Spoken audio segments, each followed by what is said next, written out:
Greetings. Last Friday, July 26th, Vocab Malone visited the Dallas, Texas chapter of the Great Millstone Israelite Group, during which time he discussed a number of subjects, including the evidence for and against Lashawan Qadash. For those who haven't seen the exchange yet, there are videos which go into detail about the nuances and details of that discussion. However, a response was made by the GMS Army of 144 account in a video titled "Vocab Quit Playing, We Have the Text," end quote. And this video was subsequently mirrored by other GMS accounts. Now, the video doesn't show an understanding of the nuances of Vocab's argument. It seems to totally miss the significance of Vocab's argument, but nonetheless, it seems worthwhile to explore that video and show where it unfortunately goes wrong and where it unfortunately falls short. So let's jump right into it. The Vocab quit playing. We have the text, and the brothers have the text out there. The sign is clearly right there. That's a Yapa sign. I highly recommend that. Any other camps do need that. Just go online, save it on a device, and hit up a FedEx or something, get it blown up, or a Kinko's. It's a Yapa a tool, right, which he's pointing at. Okay, I just wanted to interrupt here for a quick moment to explain what's going on. The GMS member says that the text is right there on the sign, and what he's referring to is a sign which lists the vocalizations which proponents of Lashawan Qadash think the Hebrew characters are restricted to. He seems to think something is being demonstrated there, but all he's doing is merely assuming what is on the sign is correct, and frankly, what is on the sign is actually itself just an unproven assertion. So at this point, we should clarify the central disagreement between those who understand actual Hebrew and the proponents of Lashawan Qadash. First and foremost, their understanding of the way that Hebrew characters work is rooted in their understanding of how the Latin script is used in English. That is to say that in English, every vocalization, every what we might call a vowel, every vowel has a dedicated character representing that part of the vocalization. So, for example, if you have something like an E sound, like the E sound in bed, the eh, or an ah sound, or a o sound, etc., each sound, each vocalization in between consonants has a dedicated character representing that vocalization, representing that sound, and they assume that that has to be the case in Hebrew, that in order for Hebrew to make different vocalizations, it should have dedicated characters to each vocalization, when in reality, that's not the way Hebrew works. So with that in mind, with that in the background, the central point of disagreement between real students of Semitic languages and proponents of Lashawan Qadash is this. Real students of Semitic languages understand that each character has multiple possible vocalizations. This is true of different Semitic languages such as Arabic and Aramaic, and it's true of Hebrew as well. Meanwhile, proponents of Lashawan Qadash assume that each character has only one possible vocalization. And this is a key point. To explain the mainstream position, let's use Arabic as an analogy before we turn to Hebrew. On your screen, you have 3 Arabic words, and along with their transliterations into the Latin script. At the top, you have the word Muslim, which refers to a Muslim, or most literally one who submits. Then you have the word Medina, which refers to a city, or it can also be used in some contexts to refer to a state. And then you have the word Misr, which is the name for Egypt. And so now we can get into the way the initial character of these 3 words is vocalized, because it's a single character vocalized in 3 different ways. In the case of the word Muslim, the initial mim is vocalized in such a way that it has a short U sound. If you transliterated it the way it's vocalized, you would write it M-U, so Muslim. In the case of the second word, Medina, the same single character is vocalized in such a way that it has an A-class vowel. It's an A, Medina.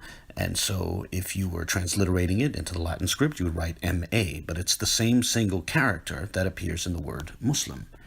So too with the third word, Misr, the initial meme, that first character, is vocalized in such a way that it has something akin to a short I sound. So that way, therefore, if you transliterated it into the Latin script, you might write M-I. Or to use a different word, you can use the word for key, which is miftah. Now, this word likewise starts with the same character, the meme, and that character by itself is vocalized in such a way that it has a short I sound. So if you transliterated it again into the Latin script, you would write M-I. The most salient point here is that in none of these instances did the vocalization require a second character, a character dedicated to signifying the vocalization. It was simply the same single character vocalized in three different ways. And what is true of the mim is true of every other character in the Arabic alphabet, and it's also true of every character in the Aramaic and every character used in Hebrew. One character can be vocalized in a variety of different ways. So now, with the Arabic analogy out of the way, let's apply this same sort of reasoning to the Hebrew text. I only have the first 5 Hebrew characters on the screen. I could apply it to the entire Hebrew alphabet, but it would become quite tedious. I think even going through the first 5 characters is going to feel a little tedious. But let's just look at these characters and describe the difference between the reality of the Hebrew language and the assertions of proponents of Lashawan Qadash. The first character of the Hebrew alphabet is the Aleph, and proponents of Lashawan Qadash claim that the only sound it makes is Ah. That's the only way this character can be vocalized. But in reality, it can be vocalized in a variety of different ways. Ah, I, O, U. The second character is the Bet. Proponents of Lashawan Qadash claim that it can only be vocalized Ba, but in reality it can be vocalized Ba, Be, Bi, Bo, Bu. The third character is the Gimel. Proponents of Lashawan Qadash claim that it can only be pronounced or can only be vocalized Ga. In reality, it can be vocalized Ga, Ge, Gi, Go, Gu. The fourth character is the Dalet. Proponents of Lashawan Qadash claim it can only be vocalized Da. In reality, it can be vocalized Da, De, Di, Do, Du. The fifth character is the He. Proponents of Lashawan Qadash say that it can only be vocalized Ha. That's the only sound it makes, when in reality it can be vocalized Ha, He, He, Ho, Hu. At this point, I understand if this is starting to get a little tedious, so I'll stop here. I won't go through the entire Hebrew alphabet, but you should get the point now with regards to the central disagreement between those who actually understand Hebrew and the proponents of Lashawan Qadash. So let's recall that central point of disagreement again. Those who understand Semitic languages understand that within the written script of a Semitic language, each character has multiple possible vocalizations. Meanwhile, the proponents of Lashawan Qadash insist that each character has only one possible vocalization. Now, the proponents of Lashawan Qadash might ask, who told you that Hebrew works in that way? They'll ask you if the quote-unquote so-called Jews, end quote, told you this and you just trusted them, or if you got it from Yiddish, or if you got it from the Masoretic text. Whatever the case, now that we're clear on what the central point of disagreement is, we can examine which way the ancient evidence points. So with that in mind, let's now return to this video, which was made by the GMS Army of 144 account. Here we go. And we do have the text. The text in the New Testament, there's a concept, vocab, quit playing. We have the text. And you know what? I have this link. We're going to go to Matthew 27 and 46. We're going to go to that verse. All right, so this is Matthew 27. This is the book of Matthew in the New Testament Hebrew. And we know that 27 is towards the end. So we're going to scroll down here and go to it. I have to interrupt real quick because he's saying that he has the text of the New Testament, he has the Hebrew text, and then he turns to this translation. So I want to be clear what text he's using. It's not a Hebrew original, as some might assume. Rather, it's a translation from the Greek text. First, note that the translator is listed as Franz Delitzsch, the wise professor Franz Delitzsch, Zecher Livracha. It's referring to a figure from the 19th century. So this translation dates to the 19th century. Moreover, right on the front page, it states that it's taken Milashon Yawan Lilashon Ibrit, from the Greek tongue to the Hebrew tongue. So this is openly described by itself. It describes itself as a 19th century translation, Hebrew translation of the Greek text. So this begs the question of why this member of GMS is going to this Hebrew translation of the Greek text. It would make more sense to go to the Greek text itself, which is what Vocab Malone was appealing to. Nonetheless, let's take a look at what he wanted to focus on. And see what it says in the Hebrew. And it says exactly what the elder was saying, the big Ak was saying.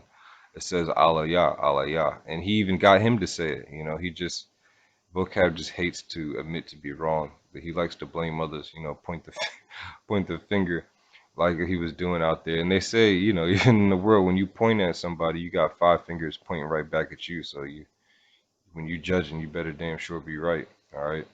So here we go, 27. This is chapter 27. Although it says it here on the left, you know, if you wanted to know it in the Hebrew, it would be down here on the side. So we're going to go to verse 46 quickly here. Let's scroll down to 46. All right, and we are going to go straight to the point here. So 46 starts here where it says Waka'ai Ha-sha'ai Ha-thashayaya, which means he cried, Wayazaik, Slaki, I think that means, and he cried. And okay, now here we have the short form of his name. It says Yashawai, but it's really Yahawashai. It's Allah, which is Eli, which they said here is Eli. You see, whenever there's a Yah, they put an I there. And you're going to see that when we get to this word. So so far we have Allah. All you got to do, we have the text, Vocab. All right, stop playing. Allah Yah, Lama, why? And then the next forsaken is Azabath Naya. And again, like I said, that's the one I'm more familiar with. But there's actually 2 words for forsaken, which is beautiful in the spirit. That's why it's good to go into the text. You get a broader understanding of why they use certain Hebrew words. So, you know, Vocab, quit playing, man.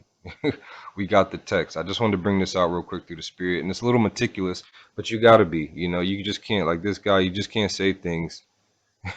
You just can't say things when we clearly got the text. You know, we got the foundation out here, which you see is my background. He had that out there, and you can see when you go through it, that's exactly what's in the text, you know. So I just want to bring that out. You know, we got the text. It's right here. You know, we can read it. We know what it says, and we have faith. All right, we don't give a damn. We don't give a damn, a good goddamn what you think about it, you know, through the spirit. Okay, as was noted earlier, the approach taken by that member of GMS was to simply assume Lashawan Qadash rather than demonstrate it. One of the great ironies of the text which he was appealing to is the fact that it had within it diacritical marks, implying vocalizations contrary to the ones which he was applying to the text. For example, you see those 2 dots under the aleph? That's the tsere. It represents an E sound, like in bed. And the single dot under the lamed, that's the hirik. It represents an E sound, or, you know, like a double E in beat. So what this actually says is not Alaya, but rather Eli. The very source which he appealed to reads Eli. Now, at this point, the proponents of Lashawan Qadash may be rolling their eyes, getting ready to declare that those dots were not originally part of Hebrew, but rather were added in the time of the Masoretes. However, that predictable objection was already dealt with by Vocab in his discussion with GMS Dallas. Let's recall what he said in this brief clip.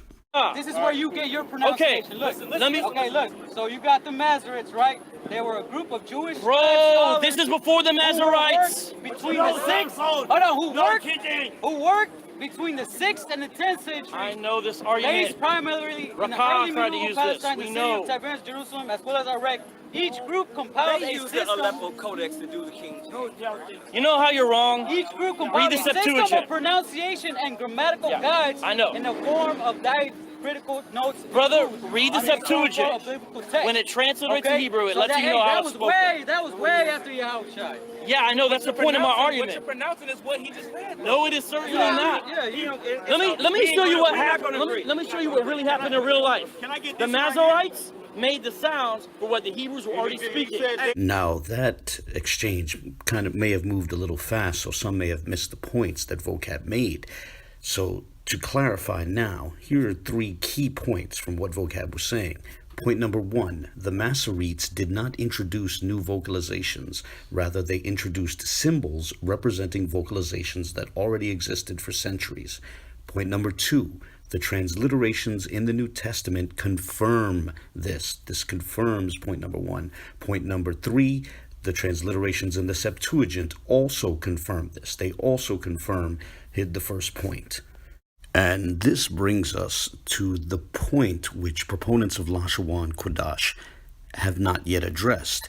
It's a point which Vocab Malone predicted that members of GMS would not be able to address, the question that they would not be able to answer. For example, why is the Aleph in Adam transliterated with an alpha in the New Testament, yet the same character, the Aleph, in Eli, is transliterated in the New Testament with an eta? Why are 2 different letters with 2 different sounds employed to transliterate the same character in the New Testament? The answer is obvious.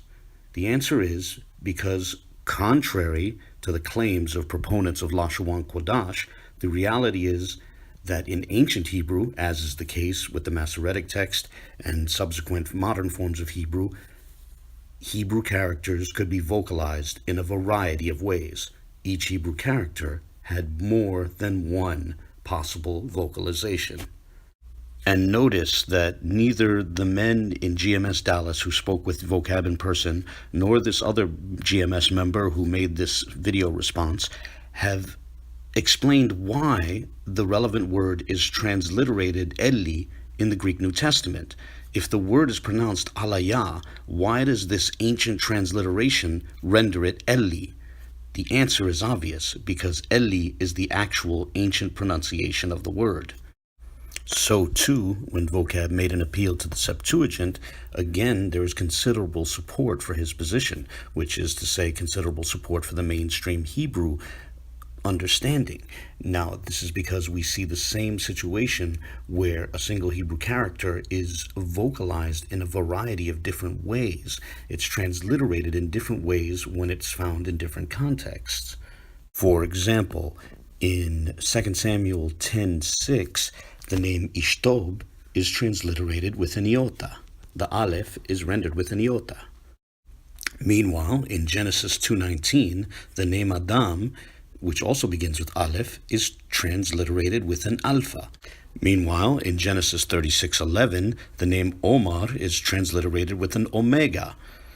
And in the same verse, Eliphaz has its Aleph rendered with an epsilon. Think about the significance of this point.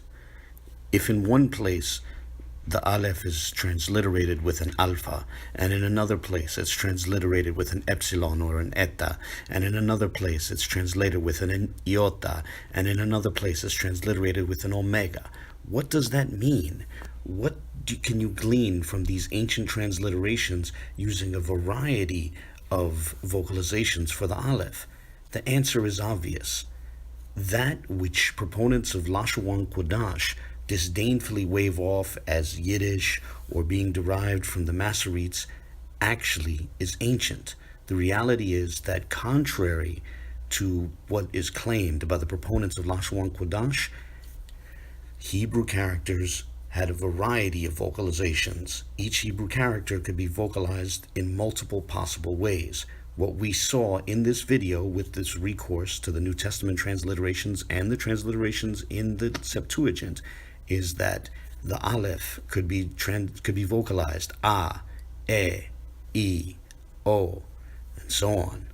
And thus we see that the standard mainstream understanding of Hebrew has ancient evidence in support of it. Meanwhile, proponents of Lashawan Qadash have no evidence in favor of their position. That's food for thought. On that note, I look forward to discussing this with others, and until then, God bless.